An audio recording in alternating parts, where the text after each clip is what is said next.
We're doing whatever it takes to provide as close of an experience to Solana, meaning high throughput, low cost, but on Ethereum. So that means everything's denominated in ETH. The DeFi, NFT ecosystems are all in ETH. And all other choices are all based on that North Star.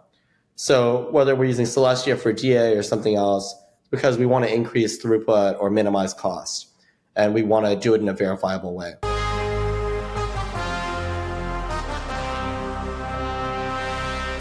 Welcome to Steady Lads. In this episode, I talked to Neel from Eclipse.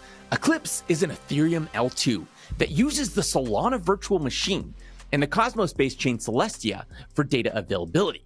In this episode, we talk about what Eclipse is, why they chose to build as an L2, why they chose to use the SVM versus the EVM, and overall, what Eclipse uniquely brings to the space. Let's dive right in. Can you introduce yourself, like who you are and how you're related to Eclipse? Yeah, so I'm Neel, founder of Eclipse, and I started Eclipse in September 2022. Before that, I was working in traditional finance, so that's power, gas, doing that over at Citadel in Chicago.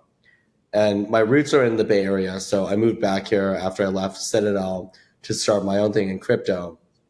And I started playing around with some ideas in March 2022, maybe April. And I guess it's based on whenever my bonus would have hit. So that's March. And I left, moved to SF, and then I started Eclipse in September. Wow. Okay. And what made you want to start Eclipse? I was initially working in the Cosmos ecosystem, and I just thought that it was alarming how quickly Terra had grown. And then it was also consequently alarming how quickly it collapsed. So I was building in that ecosystem, and then I left when all the TVL flowed out, and it was just a mess. And then Nick White at Celestia, which is another blockchain, they're big on rollups. They had reached out to me, and I was thinking a little bit about the layer 2 ecosystem, and I was living in Chicago, so I was near Solana. So Solana Labs is based there. There's also a lot of Solana builders. I think there was even a conference during that time. And I was just thinking about the intersection between those two. Specifically, how could we build an ultra performant layer 2 network? And there are all these constraints on why it's not as easy as building a performant layer 1. But that's what got me thinking in this direction. I was playing around with a different idea too that was related to taking Cosmos chains and turning those into Ethereum layer 2s. And I'm actually surprised no one's built the scaffolding and surrounding infra in order to facilitate that, because I think that's a great idea too. I did not end up pursuing that, obviously, but those were the two things I was playing around with at the time. Good old Terra Luna. Man, when I first got started investing in crypto, I put $760 into Luna. I didn't know what I was doing. It turned into $150,000. Jesus Christ. That's crazy.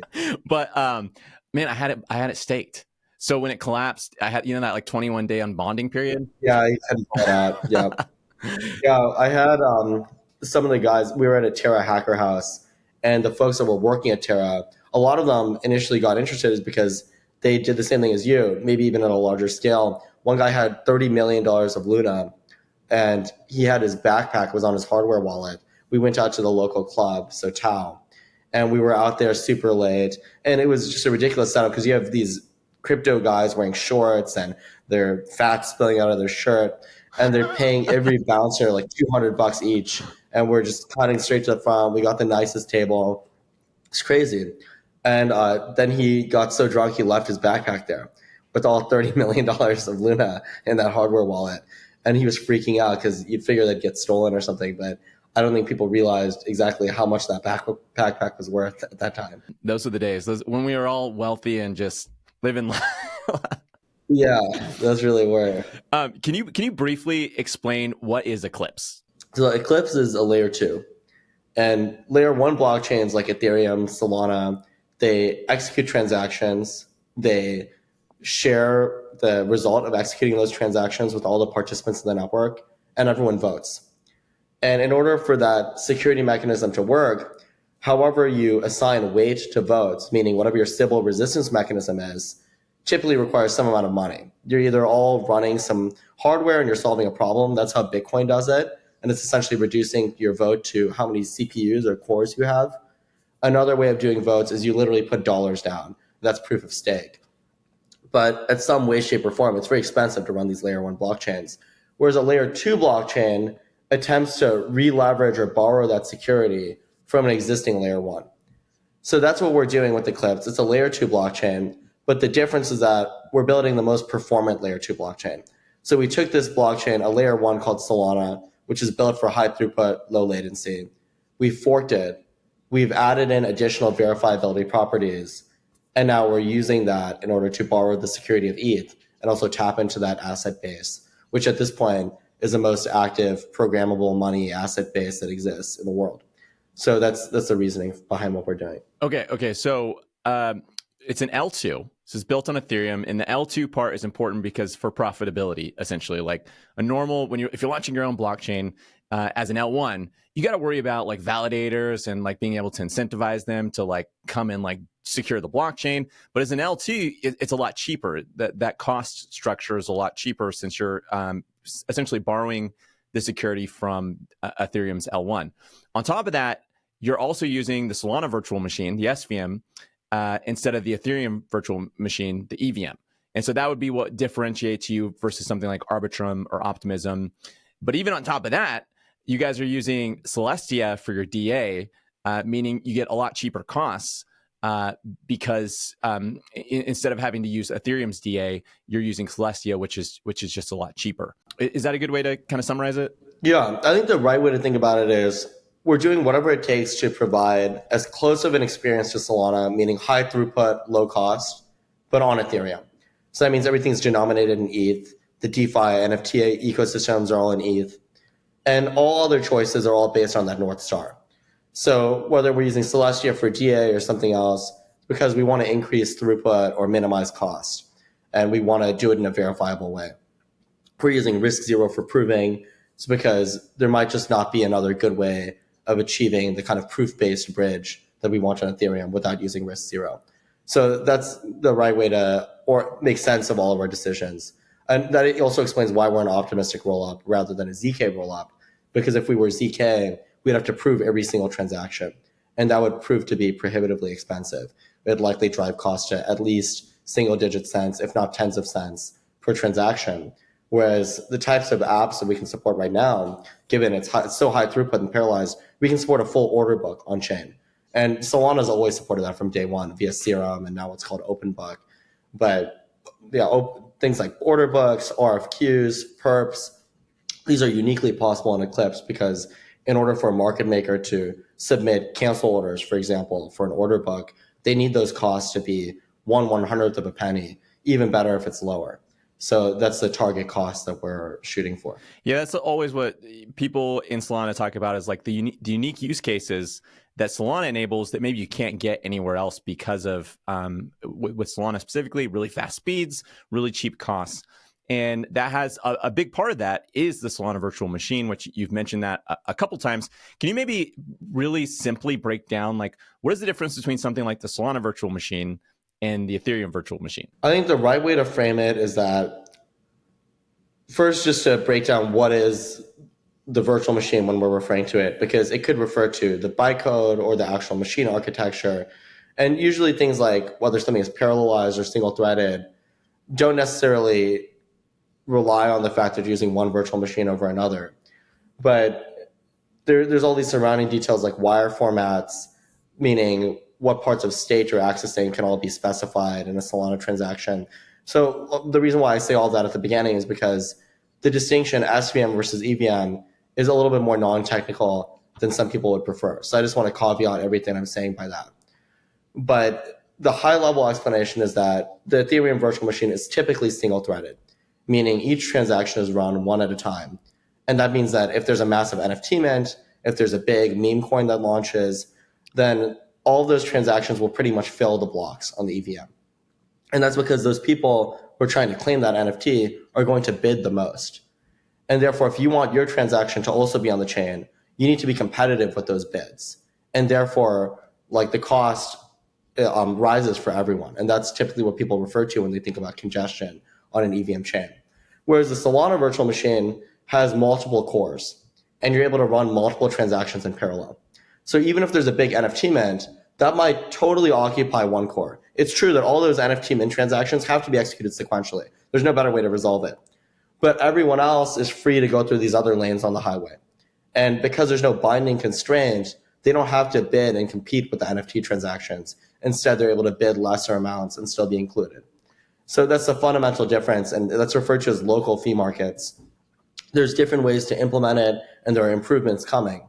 But that's a high level on why the Solana virtual machine is great and why it's more optimized for things like mass NFT mints or clubs than other VMs. So maybe would a good way to put it be like if it was like a store, and like Ethereum's like a store with one checkout stand, and you can like bid to be the first person in line on that, or like the longer the line gets, the higher the cost of checking out gets or something. Yeah, I think that what you said before is better. Yeah, like you bid to be at the front of the checkout line. And when you have multiple checkout lines, that's great because probably there's some open lanes and you don't need to bid.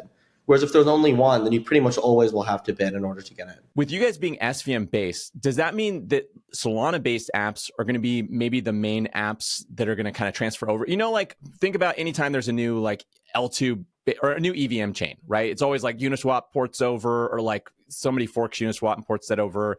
Kind of all the same apps kind of can port over to those chains. But with you being SVM based, and I think one of the first chains that's SVM based outside of Solana, what does that mean? Is it going to be Solana-based apps that kind of move over there, or what are you anticipating, or what are you seeing? I think in the short term, that's a really obvious way for us to bootstrap and populate our ecosystem.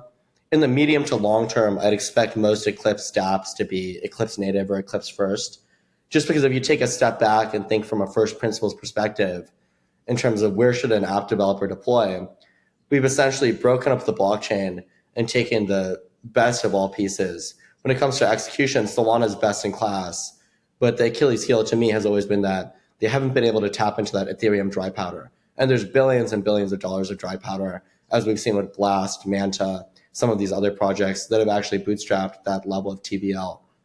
So we're using Ethereum for settlement for that reason, using Solana for execution.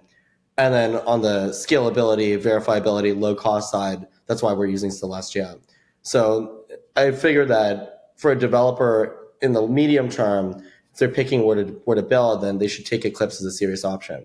Have you seen any interest from Solana-based projects so far? We have a few blue chips that'll be deploying on day one from mainnet, and that's targeted later this quarter. And we also generally keep it warm with, let's say, the top 20 dApps on the Solana side.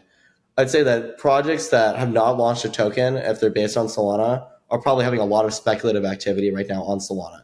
So it's smart for them to lean into that until they finalize their point system token launch. Whereas the more mature projects, as they're looking to expand their market or reach new orthogonal pools of liquidity, that makes a lot of sense for them to start looking at Eclipse. I remember like early days back in 2017, we had Ethereum, and then you had like a bunch of other blockchains launching, but they were all like different. Like everyone was like, they weren't based on the EVM. It was kind of clunky moving around. And then pretty quickly, a lot of them were just like, okay, we're going to be EVM based. And it made it a lot easier for me to move funds in between these chains. And you, again, like you saw a lot of projects forking over, and these ecosystems were essentially bootstrapped with a bunch of services and projects day one launching. Is this kind of that sort of kind of feel for maybe the Solana's SVM in some ways, would you say? I think so. It's a weird reverse direction where now we're moving back to Ethereum. And to some degree, I think the Ethereum roadmap was designed to accommodate this and somewhat eat innovation, so to speak. Yeah. Where if there are great innovations on other blockchains, then the Ethereum blockchain is set up in such a way that it can still support that. So I'd say that we'd expect a lot of that initial momentum to transfer over from the Solana speculation over to Eclipse. And then the downside is that Solana was never really built with the intention of something like Eclipse existing. So I'd argue that the existence of Eclipse is somewhat inevitable, given the fact that Solana is successful. That's what Ethereum wants to happen, and that's what Ethereum will almost make happen just by the invisible hand of capitalism. But my caveat is that the surrounding infrastructure for Solana, such as wallets, isn't really built for a multi-chain world. So we have to manually work with these wallet providers initially and get them to change or adopt standards such that they're able to support Eclipse effectively. Yeah, that's the hard part, I feel like, for Solana is like, on one hand, I feel like this is really good for Solana because, again, the EVM expanding out was really good for Ethereum. I feel like it created a really big network effect. But on the other hand, for Solana, you know, their whole thing is like everything in a single shared state. Like we're the one where we're going to be the place where all activity is. And you guys are like, well, you could also come over here and have activity over here. And also, we're built on Ethereum and we're using Celestia for DA. I know it's still going to be a little different though. Like what would be the main differences between something like Eclipse and Solana? I think from a North Star perspective, Solana optimizes for performance, and they've done a very good job of that. Very high throughput, low latency, and that's why we picked it to fork initially, and we'll continue to adopt those improvements. On the other hand, Eclipse has this hard constraint that we have to have some level of verifiability in order to even be in Ethereum layer 2. That means our transactions are a little bit bigger because there's some additional data in there that's required in order for our bridge to work. And there's other details like that impact the theoretical throughput of Eclipse in an unfavorable way, but it still ends up landing pretty close. And the reality is Solana doesn't use its full theoretical throughput anyway. So that's one difference. The second is that the types of apps that I'd expect to really thrive on Eclipse are ones that make use of the unique Ethereum asset base. So things like Friendtech, for example, I feel that deploying on the Ethereum ecosystem made a lot of sense for Friendtech just because there's precedent for doing that. Ethereum people love speculative, especially social, almost borderline gambling type games and social networks. But the downside is that the EVM was so crippled that during the peak of Friendtech, I thought the user experience was a little bit painful. So from a UX performance standpoint, Friendtech would have been better on Solana, but from a liquidity perspective, they needed to be on Ethereum. So that's a great intersection where I think Eclipse can really tap into and win. What do you think about Cosmos? Because I can understand Solana. I feel like Anatoly, he's obsessed with speed. He's like, I'm going to make this the fastest thing possible. That's like really, a lot of his conversation boils down to how fast can I make this thing? And I have a hard time believing anyone's going to get it faster. I don't know what the unique use cases he's going after with the speed is, but like maybe that's their little thing. Like we are super, super fast. And then you have Ethereum, it's obviously got some big network effects. Cosmos over here, it's kind of like the where all innovation kind of starts. I feel like a lot of the big breakthroughs in the space came from Cosmos. But at this point, like you have Ethereum with their L2s that are kind of replicating in a lot of ways the Cosmos vision. Where do you see Cosmos going in the next like 5 to 10 years? You still see people, it's still being like a big thing, or do you think L2s are kind of stealing some of that thunder? So I used to think that the direction Cosmos would have to move in is something somewhat like their interchain security that they are moving toward, but more in the direction of turning them all into L2s. I still think that's too many L2s. And the reality is, just because of power laws and network effects, most activity ends up consolidating on the top Cosmos chains or top chains in general anyway. So I find that many Cosmos chains are not really necessary and they don't need to be Cosmos chains. Though you get the added advantage, and this is more of a go-to-market, not a technical reason, but the Korean market loves Cosmos chains, and they love L1s in general. So if you want to tap into that, you might be most effectively positioned as a Cosmos L1.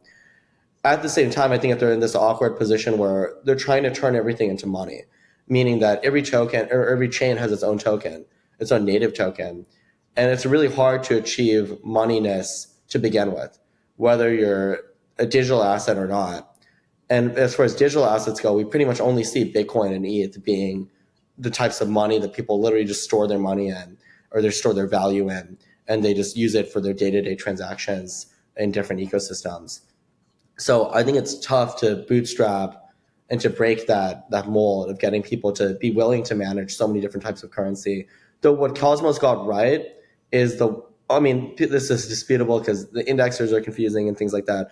But I think a Kepler wallet and the wallets in the Cosmos ecosystem at least recognize as a first order property that there are many Cosmos chains.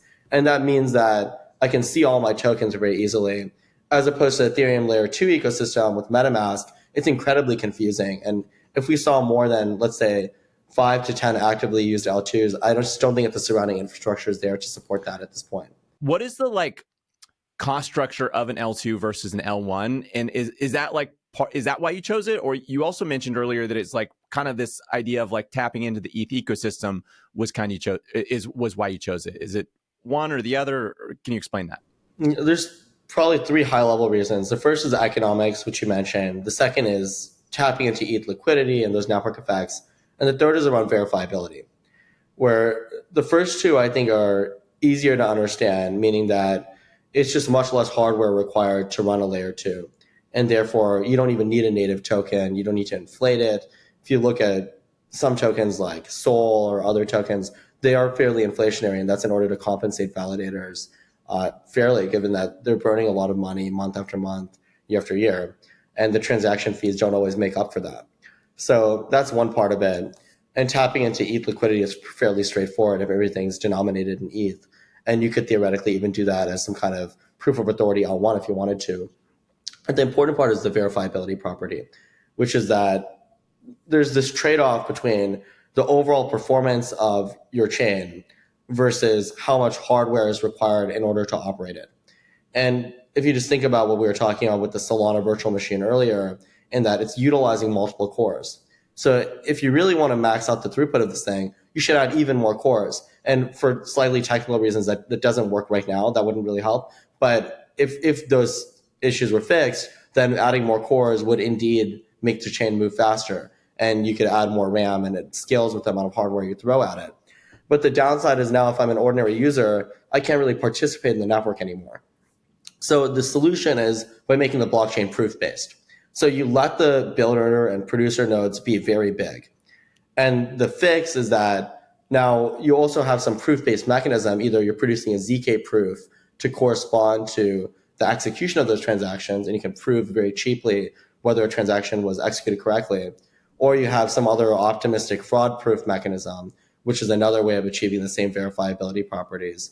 But either way, you make it so that if I'm running on my cell phone or on some really cheap device, then I can very cheaply verify that the chain is operating correctly, and I can have confidence in that fact. The two things about L2s that I've liked is that for one, from like a builder's perspective, you're launching this thing and you're not like at this massive deficit from day one. You're not having to like take all your tokens and constantly pay them out to these validators.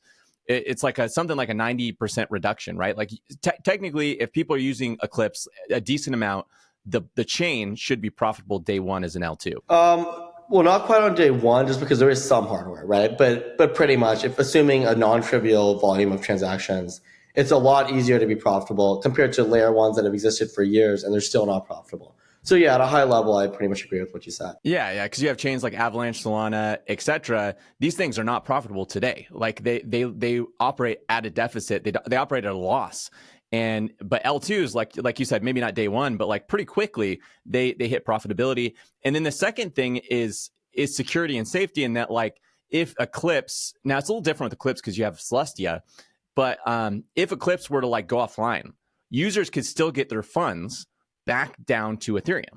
And so you have this exit route where like if something went wrong with Eclipse, your funds are totally safe. Now with Eclipse, the added thing is that Celestia also has to be fine. So as long as Celestia and Ethereum are operational and good, you know, users' funds are totally safe. Would you say that's like a pretty big reason to be an L2? I'd say so. And then you can even have a fallback so that if Celestia were to go down, then you could just publish transactions directly to Ethereum. Of course, the costs are literally going to 1,000x if that happens, because Celestia is so much cheaper than posting directly to Ethereum. But you could have that kind of fallback mechanism. How cheap would transactions be on Eclipse? You got the SVM, you got Celestia. So the main cost is basically the cost of publishing those bytes to Celestia, which is critical for our security model.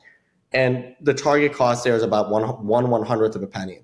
And that's consistent with the cost that we're seeing on Celestia mainnet right now. Dang, one hundredth of a penny. So you would have, you mentioned those unique order book use cases. Can you go into those? Like what use cases do you envision? Like a bunch of DeepIn projects? What are the things that you're looking at where you're like, hey, only on Eclipse as an L2 are you going to see these things? That's fair. That DeepIn is definitely interesting. And within the Ethereum ecosystem, we're probably best positioned to handle those. I'm not as interested in pursuing them yet, just because you need all that surrounding infrastructure in DeFi, NFTs, and so forth in order to have a viable DeepIn ecosystem. So we're leaning into DeFi to start. That's probably 60% of the conversations that we have. And then on the NFT side, we're partnering with some major marketplace and launchpad. And we have a handful of NFT collections that are launching week after week. So that's all to say that I feel DeFi and NFTs are highly differentiating just because that's where EVM-based chains tend to throw up.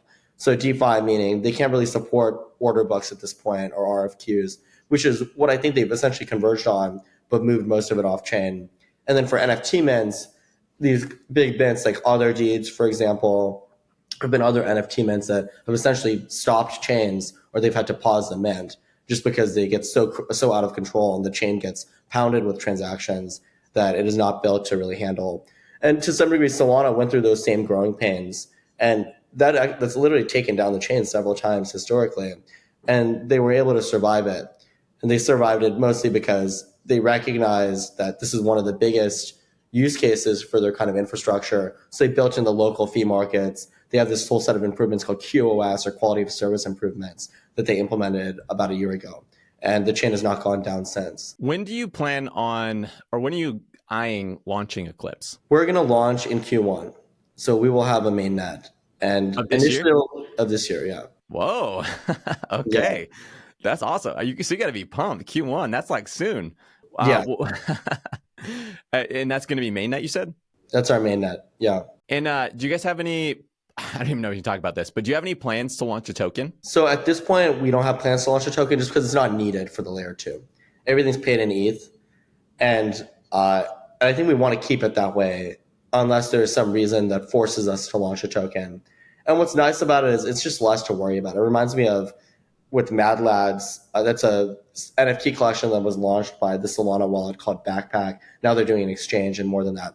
But they launched this NFT collection, and it was really more of a hassle than it was worth, because now they have to manage the NFT collection and the holders. They have to manage expectations around that. If the price goes down, then they have to deal with that. So my thinking is that we'll have a point system just to give users some direction in terms of what types of activity we think are most useful for the network. And we'll reward that via points, but no plans for a token at this point. Yeah. You know, one of these days, I keep thinking the same thing. You know, when are we going to stop seeing tokens? Because we are getting to a point where not everything does need a token. But at the same time, they're so dang useful for a protocol, because as soon as you have a token, you have like this entire force of like marketers that just go out and like, tell everyone about you. Right. And so it's like, especially if the price goes up, then suddenly everyone cares about you. Everyone's talking about you. And so it does help, I think, in certain things like marketing, obviously like bootstrapping and like fundraising, that's useful as well. Okay, well, here's kind of a fun question though. What if you did have a token? Because I was thinking about this. What would you call it? Would it be like what would be the ticker? That's a good question. I'm not sure. I think if there could be good meme coins on Eclipse that play off the name Eclipse, like I think MOON, Moon, that'd be a hilarious. I was really just gonna say Moon. Yeah, I don't think that I'd want the Eclipse token to be called that, but if we ever had a token, but I think stuff like that, there's a lot to go off of just from a branding perspective. So yeah, it's not something we've ever thought about. Yeah, so you could have Moon, and then you could have a competing meme coin, Sun. And then that's funny. Yeah. And then you have some relationship between the tokens, right? But are those, I don't even know those are really memes. So that'd be the hard part. But yeah. Okay. Well, what about looking around the space, looking around the entire crypto space? It could be Solana, it could be Ethereum, it could be Cosmos. What are you seeing right now? It doesn't have to be an L2 or a blockchain. It could be apps, whatever. What are you seeing right now that's like interesting to you? Maybe it stands out. I think a general trend that's interesting is, if you looked at the Cosmos ecosystem, you mentioned that's where a lot of innovation starts. And a great example of that is, for example, proof of stake, which originated there with Tendermint, and then made its way back to Ethereum ultimately. Similarly, IBC and trust minimized bridging, I think, made its way to Ethereum via these L2 bridges in some sense, and proof-based bridges, which even shared security, Eigenlayer. Yeah, shared security, totally. So a lot of this has made its way back. But now I think we're starting to see it with Solana too. And Eclipse is one example. But then you also have Rome Protocol, which is a shared sequencer that uses Solana. And a shared sequencer is another piece of layer 2 infrastructure that's useful for smaller chains like OP stack chains or something like that. So that's interesting to me. And they're always bragging about the data propagation layer of Solana. But I think that could also be used by the Ethereum ecosystem to provide massive data availability. So there's a lot of ways that Solana tech could be unbundled and somewhat repackaged in the Ethereum roadmap. And it just seems like open and land that's up for the taking. So that's one part of it. I think another interesting thing is on EigenLayer, I think there's potential for interesting ABS to be developed. At this point, I think that EigenDA it's good. It sounds like it's going to launch in a few months from now. I think it's a good start. But the stuff that's really interesting, I think, more actively utilizes the stake itself on EigenLayer. So something that leans into that a little bit more. And I get that the stake theoretically provides economic security and it somewhat rehypothecates it. But the most valuable use of dollars, in my opinion, is TVL on a chain or providing liquidity in an AMM or some sort of useful function for that liquidity.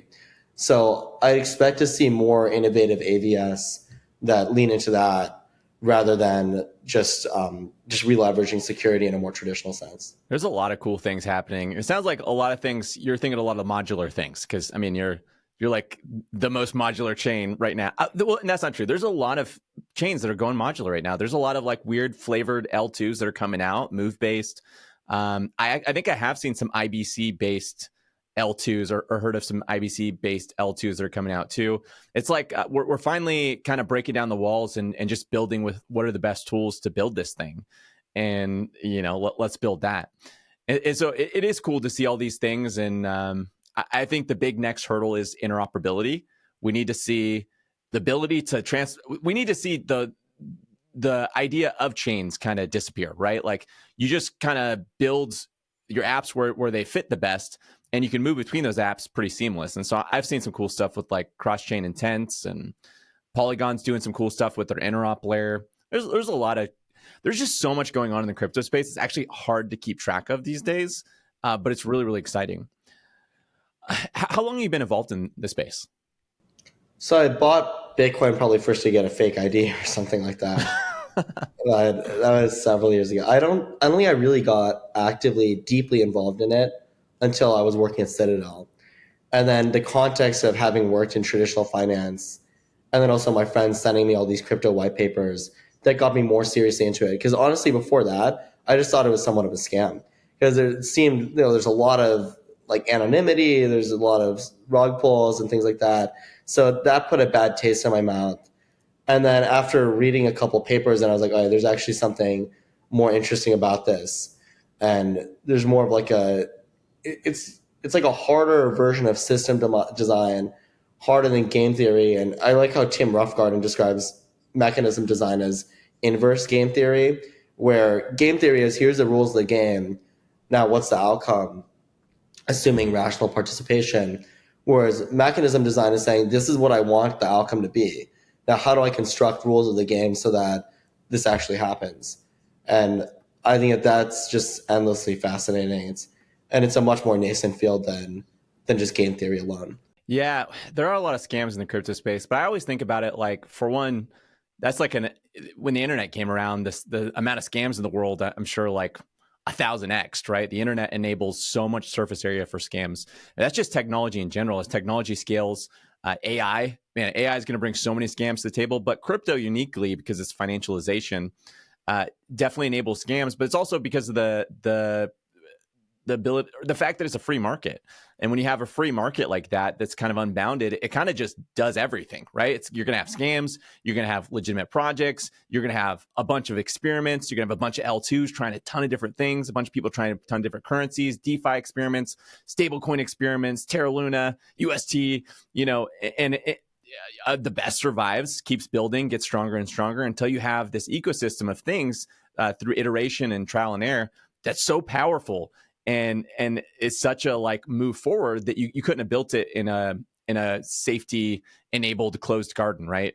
And so it's one of the weaknesses of crypto, but it's also its greatest strength is you kind of have this freedom in the space, and those things do get sorted out. I think the scammers, we're getting better at getting rid of them, and over time, we'll get better and better. It's just like remember the Nigerian prince used to email everyone, and people used to fall for that, and then we got spam filters. People kind of got savvy to those things, and the market kind of figures it out.